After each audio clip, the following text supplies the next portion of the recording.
મારું નામ છાલલ રોમિન અલ્ફેટભાઈ છે। હું અંકલેશ્વર વોર્ડ નંબર 9 માં રહું છું। અત્યારે જે શૌચાલય કાંડ જે ચાલી રહ્યું છે તેમાં જે આપણા અંકલેશ્વરના જાગૃત આગેવાન શ્રી પ્રવીણભાઈ મોદી સાહેબે જે ઝુંબેશ ઉપાડી છે તેમના થકી મને જાણ થઈ કે મારા ડોક્યુમેન્ટનો ખોટો ઉપયોગ કરવામાં આવેલ છે અને તેની જાણ અમે ડીએસપી સાહેબ તથા કલેક્ટરશ્રીને જાણ કરવા માંગીએ છીએ અને ખુદ હું આવેદનપત્ર આપવા માંગુ છું અને આ સંદર્ભમાં કડક પગલાં ભરવામાં આવે તેવી મારી માંગણી છે। એવું સાંભળ્યું હતું અત્યાર સુધી કે ગાયોનો ઘાસચારો ખાઈ ગયા, કોલસા કૌભાંડો બહાર પડ્યા, પરંતુ અંકલેશ્વર નગરપાલિકાના જે તે વખતના સત્તાધીશોએ શૌચાલય બનાવવા માટેની ગ્રાન્ટ ગુજરાત મ્યુનિસિપલ ફાઇનાન્સ બોર્ડે આપી હતી।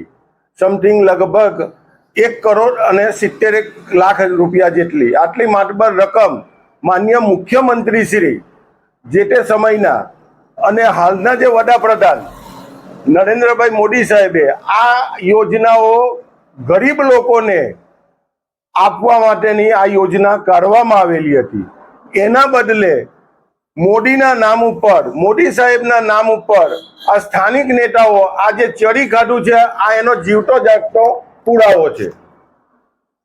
આ જે શૌચાલયો બનાવવામાં આવેલા છે એની અંદર કેટલાક નામો તો હિન્દુ અને મુસ્લિમ એક જ ઘરમાં રહેતા બતાવવામાં આવેલા છે।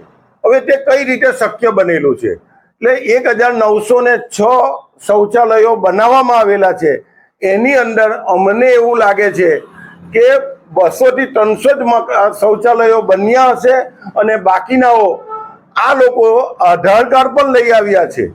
આધાર કાર્ડ એવી રીતે એ લોકોએ લાવ્યા કે જે તે સમયે જેમણે લગ્નનું રજીસ્ટ્રેશન કરાવવા માટે નગરપાલિકાની અંદર આધાર કાર્ડ આપવામાં આવેલો હતો, એ આધાર કાર્ડનો દુરુપયોગ કરવામાં આવેલો છે।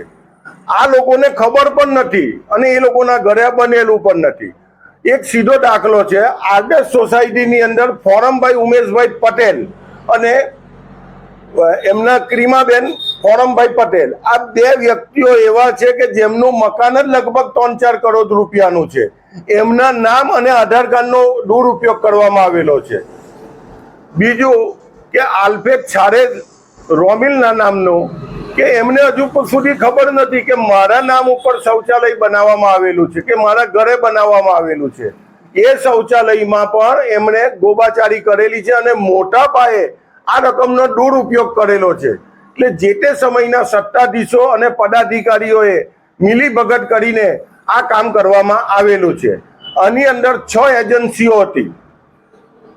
આનંદ ખાની ગ્રામોદ્યોગ ટ્રસ્ટ 21,12,000 કામ કરવામાં આવેલું હતું। નવચેતના વિકાસ ટ્રસ્ટ 67 લાખનું કામ કરવામાં આવેલું હતું। કામદાર કલ્યાણ મંડળ 30 લાખનું કામ કરવામાં આવેલું હતું। મહાત્મા ગાંધી ગ્રામ નિર્માણ ટ્રસ્ટ 11 લાખનું કામ કરવામાં આવ્યું હતું। વસુંધરા સાર્વજનિક ટ્રસ્ટ 11 લાખનું કામ કરવામાં આવેલું હતું અને આનંદ ગ્રામોદ્યોગ બોર્ડ એ 22 લાખનું કામ કરવામાં આવેલું હતું।